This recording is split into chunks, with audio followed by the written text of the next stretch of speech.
Hello दोस्तों, जय श्री राम। कैसे हो आप सभी का हमारे यूट्यूब चैनल पर स्वागत है।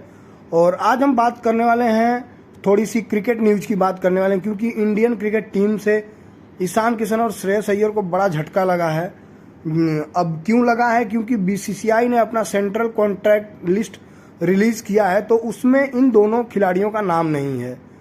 तो इस पे हम डिटेल में बात करेंगे। अगर आप सबको अच्छी लगे वीडियो तो चैनल को सब्सक्राइब कर देना और बेल आइकन को प्रेस करना और सभी के साथ शेयर करना। वीडियो को पूरा एंड तक देखना। मैं इसमें सब कुछ बताने वाला हूँ कि कौन कौन से ग्रेड में कौन कौन से खिलाड़ी का नाम आया है, वो सब बताऊँगा। तो वीडियो स्टार्ट करने से पहले आप सबसे ये रिक्वेस्ट है, और इनका ये लिस्ट से बाहर होना इसलिए नाम निकाला गया क्यों? क्योंकि इन्होंने बीसीसीआई का कुछ रूल है उसका उल्लंघन किए हैं। वो हम आपको आगे बता रहे हैं। आइए आपको दिखाते हैं क्या क्या है उसका रूल और क्यों इनको बाहर किया गया है। BCCI contract list 2024, Shreyas Iyer और ईशान किशन क्यों हुए बीसीसीआई की सेंट्रल कॉन्ट्रैक्ट लिस्ट से बाहर, जाने पूरी कहानी। जी, ये फाइनल लिस्ट इनका जारी हुआ है और एक साल के लिस्ट में इनका कहीं भी नाम नहीं है, किसी भी ग्रेड में नाम नहीं है। ईशान किशन और श्रेयस अय्यर बीसीसीआई की सेंट्रल कॉन्ट्रैक्ट लिस्ट से बाहर हो गए हैं।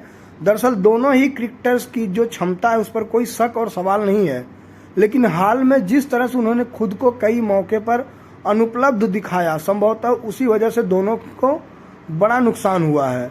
आइए इसके पीछे की कहानी समझने की कोशिश करते हैं कि बीसीसीआई इनसे क्यों नाराज है और इन्हें क्यों कॉन्ट्रैक्ट लिस्ट में शामिल नहीं किया। क्योंकि जबकि वर्ल्ड कप में, अभी हाल ही में जो वर्ल्ड कप बीता है, उसमें श्रेयस अय्यर का अच्छा रोल था, काफ़ी अच्छा उन्होंने खेला था, और ईशान किशन भी अच्छे प्लेयर हैं। ईशान किशन और श्रेयस अय्यर ये वो दो क्रिकेटर हैं जो अब बीसीसीआई की सेंट्रल कॉन्ट्रैक्ट लिस्ट से बाहर हो चुके हैं। वैसे तो सेंट्रल कॉन्ट्रैक्ट से बाहर होने वाले खिलाड़ियों की लिस्ट में चेतेश्वर पुजारा, शिखर धवन, लेग स्पिनर युजवेंद्र चहल, उमेश यादव और दीपक हुड्डा शामिल हैं, लेकिन सबसे ज़्यादा चर्चा ईशान किशन और श्रेयस अय्यर के नाम पर ही हो रही है। ऐसे में यह समझने की कोशिश करते हैं कि ईशान किशन और श्रेयस अय्यर के साथ ऐसा क्यों हुआ। तो उसका रीज़न यही है, अभी कुछ दिन पहले भी बीसीसीआई इनसे नाराज़ थी, तो उन्होंने अपने ट्विटर अकाउंट के माध्यम से ये नाराज़गी जताई थी। उस पर भी मैंने वीडियो बना के बताया था कि लगता है आने वाले टाइम में युजवेंद्र, इनका श्रेयस अय्यर और ईशान किशन का बुरा दिन आने वाला है। तो फाइनली आ ही गया। श्रेयस अय्यर इंग्लैंड के खिलाफ टेस्ट सीरीज में हैदराबाद और विशाखापट्टनम मुकाबले में खेले थे, लेकिन इसके बाद वो इंजर्ड हो गए थे। मौजूदा टेस्ट सीरीज के दूसरे हिस्से में चयन से पहले एनसीए ने अय्यर को फिट घोषित कर दिया था, लेकिन उसके बाद भारतीय क्रिकेट टीम या मुंबई रणजी टीम के लिए खेलने के लिए उपस्थित नहीं हुए।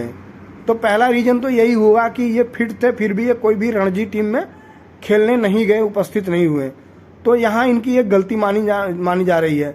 वहीं ईशान किशन मानसिक थकान की बात कहकर साउथ अफ्रीकी दौरे के बाद से टीम में शामिल नहीं किए गए। ईशान किशन तो राहुल द्रविड़ और बीसीसीआई के कहने के बावजूद रणजी क्रिकेट में नहीं खेले। इस सप्ताह की शुरुआत में Ishan Kishan DY Patil T20 tournament में मैदान पर लौटे थे। तो मतलब सीधे सीधे इन्होंने पंगा लिया था बीसीसीआई से और राहुल द्रविड़ से।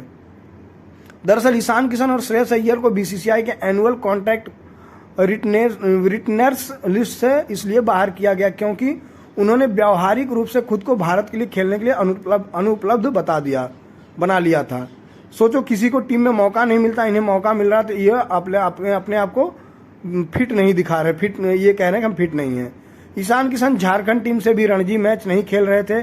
इस सीजन में उन्होंने एक भी मैच अपनी टीम से नहीं खेला। इससे ना तो बीसीसीआई और ना तो टीम इंडिया का मैनेजमेंट खुश था। इसी बीच किशन IPL कप्तान हार्दिक पांड्या के साथ बड़ौदा में ट्रेनिंग के लिए पहुंच गए। तो मतलब अपनी मनमानी करने लगे थे। यही कहीं ना कहीं ये भी कहा जा सकता है कि कम उम्र में इन्हें कामयाबी मिलने की वजह से इनके सिर पर वो खुमारी चढ़ गई थी।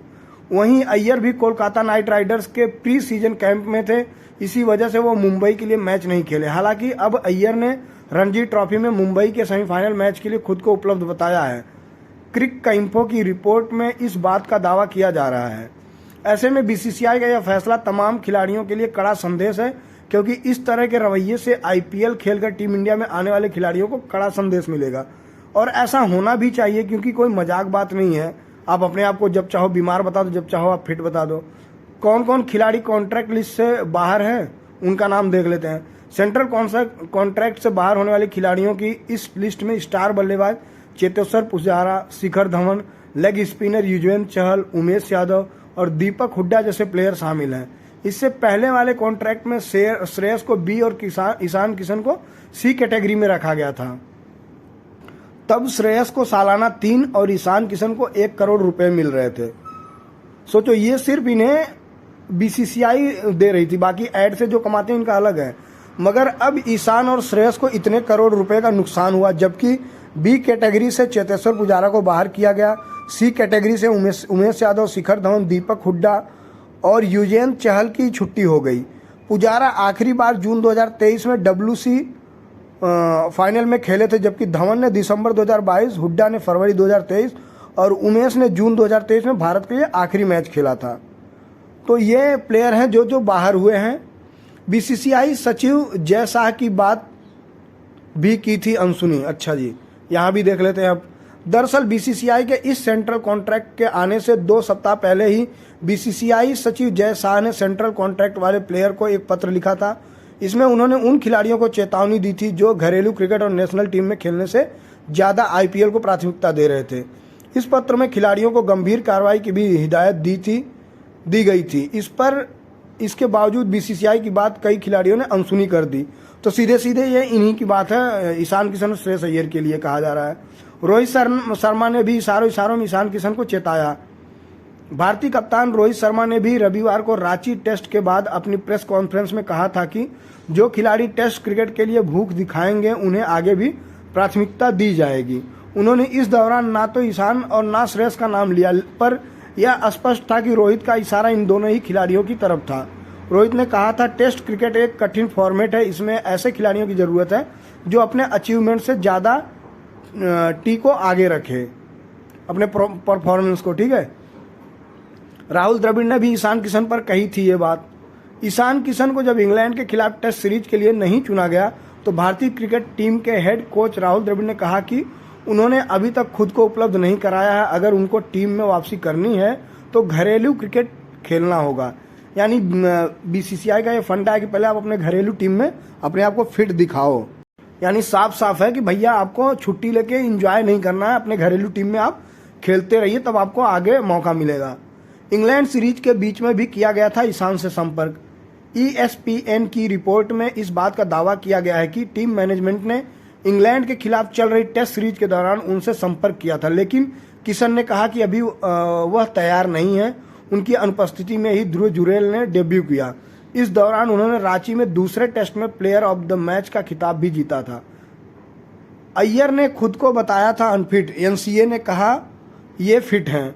वहीं श्रेयस अय्यर के मामले में ऐसा लग रहा है कि वो नेशनल क्रिकेट अकादमी NCA द्वारा किए गए फिटनेस मूल्यांकन से असहमत थे। ESPN की रिपोर्ट में बताया गया है कि दूसरे टेस्ट के बाद लंबी पारी खेलते समय अय्यर को पीठ में परेशानी हुई थी, लेकिन मेडिकल स्टाफ ने उनकी इंजरी को लेकर क्लियर कर दिया था। जब अय्यर को तीसरे और चौथे टेस्ट से बाहर किया गया तो बीसीसीआई ने कोई कारण नहीं बताया। इसके बाद वो रणजी ट्रॉफी मैच में मुंबई टीम के लिए खेलने के लिए नहीं आए। इस पर मुंबई क्रिकेट एसोसिएशन ने सूत्रों ने कहा कि उनकी पीठ में पेन है, ऐंठन है, उसको कह लीजिए। ठीक है, वहीं बीसीसीआई के एक अधिकारी ने बताया सेलेक्टर्स को उनकी क्षमता पर संदेह नहीं है, पर अगर NCA कह रहा है कि आप फिट हैं और आप खुद को टेस्ट सीरीज के लिए उपलब्ध नहीं करा रहे हैं तो बीसीसीआई आपको कॉन्ट्रैक्ट कैसे दे सकता है। इस अधिकारी ने बताया कि अगर IPL के बाद ये दोनों कॉन्ट्रैक्ट में वापसी के लिए तय मैच खेलेंगे तो उनकी फिर से वापसी हो सकती है। तो यहाँ किसी को मौका नहीं मिल रहा, इन्हें मौका मिल रहा, तो ये अपनी मनमानी दिखा रहे हैं। ईशान और अय्यर की प्रतिभा पर कोई संदेश नहीं है। वैसे ऐसा माना जा रहा है कि ईशान किशन और श्रेयस अय्यर की प्रतिभा पर फिलहाल बीसीसीआई को कोई संदेह नहीं है, क्योंकि यह बात ध्यान रहे कि वर्ल्ड कप से पहले अय्यर की फिटनेस पर सवाल उठ रहे थे। इसके बावजूद उनके लिए अंत तक इंतजार किया गया था और उन्होंने खेला भी था, वर्ल्ड कप में अच्छा खासा परफॉर्मेंस दिखाया था ताकि वो टीम में आ सके। वहीं ईशान किशन वनडे में दोहरा शतक जड़ चुके हैं, जो ऋषभ पंत की गैर मौजूदगी में बतौर विकेटकीपर KL राहुल के टीम में आने से पहले तक टीम में रहे। हालांकि जब KL राहुल को अफ्रीकी दौरे पर टेस्ट टीम में बतौर विकेटकीपर खिलाया गया, फिर उन्होंने व्यक्तिगत कारण बताकर टीम इंडिया से नाम वापस ले लिया। बाद में झारखंड के लिए भी इन्होंने नहीं खेला। ऐसा रहा श्रेयस और ईशान किशन का हालिया प्रदर्शन। इनके प्रदर्शन देख लेते हैं। श्रेयस अय्यर का वर्ल्ड कप 2023 में प्रदर्शन शानदार रहा था। उन्होंने वर्ल्ड कप में कुल 11 मैच खेले और 113.24 के स्ट्राइक रेट से 66.25 के एवरेज से कुल 530 रन बनाए। अय्यर 3 बार नॉट आउट रहे। ईशान किशन वर्ल्ड कप 2023 में केवल 2 मैच खेले, इसके बाद वो इस फॉर्मेट में नहीं खेल पाए। वर्ल्ड कप के बाद केवल 3 T20 मैच खेले, जहां उन्होंने 58, 52 और 0 रन की पारियां खेली। साउथ अफ्रीकी दौरे पर ईशान किशन टीम में शामिल थे, चूंकि उनको मौके नहीं मिल रहे थे, इसी वजह से वो मानसिक थकान की बात कहकर भारत आ गए थे। तो ये रहा कारण श्रेयस अय्यर और ईशान किशन का। और इसके पहले बीसीसीआई ने कुछ इनसे नाराजगी इस कदर भी जताई थी कि ये अपने आप को फिट नहीं दिखा रहे हैं, लेकिन ये कोई मतलब वेब सीरीज या कोई सीरीज ऐसी थी जिनमें इन्होंने जाके एक्टिंग का रोल किया था, कोई ऐड भी इन लोगों ने किया था, इस पर बीसीसीआई नाराजगी जताई थी। अब बात कर लेते हैं सेंट्रल कॉन्ट्रैक्ट प्लेयर्स में कौन कौन है। अक्टूबर 2023 से सितंबर 2024 तक ग्रेड ए प्लस है, 7 करोड़ रुपए इसमें सालाना मिलता है। इसमें रोहित शर्मा है, विराट कोहली, जसप्रीत बुमराह और रविंद्र जडेजा। अब ग्रेड ए की बात कर लेते हैं, इसमें 5 करोड़ रुपए सालाना मिलता है। इसमें आर अश्विन है, मोहम्मद शमी है, मोहम्मद सिराज हैं, केएल राहुल हैं, शुभमन गिल हैं और हार्दिक पांड्या हैं। अब ग्रेड बी की बात करें, इनमें 3 करोड़ रुपए सालाना मिलता है।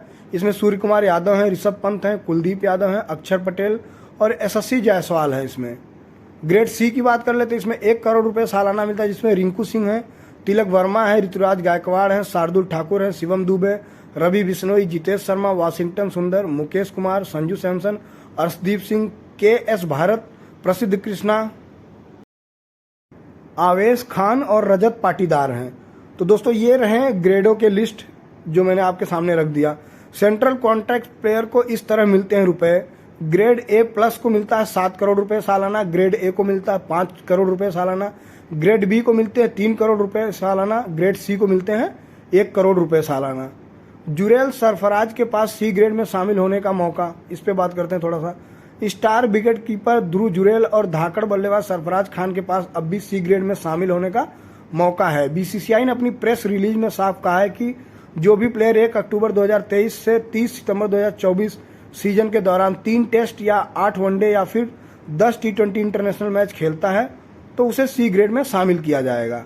तो अभी इन्होंने डेब्यू किया, इनके पास अच्छा मौका है। उदाहरण के लिए अब तक ध्रुव जुरेल और सरफराज खान ने इंग्लैंड के खिलाफ सीरीज में 2 टेस्ट मैच खेल लिए हैं। यदि वो सीरीज का आखिरी यानी धर्मशाला टेस्ट मैच खेलते हैं तो उन्हें सी कैटेगरी में शामिल किया जाएगा। तो आई होप दोस्तों आपको वीडियो पसंद आई होगी और ये जो ग्रेड का बात था इसमें आप लोगों ने जाना कि कौन से ग्रेड में किसे किसे शामिल किया गया है और इसमें कहीं भी ईशान किशन और श्रेयस अय्यर का नाम नहीं है।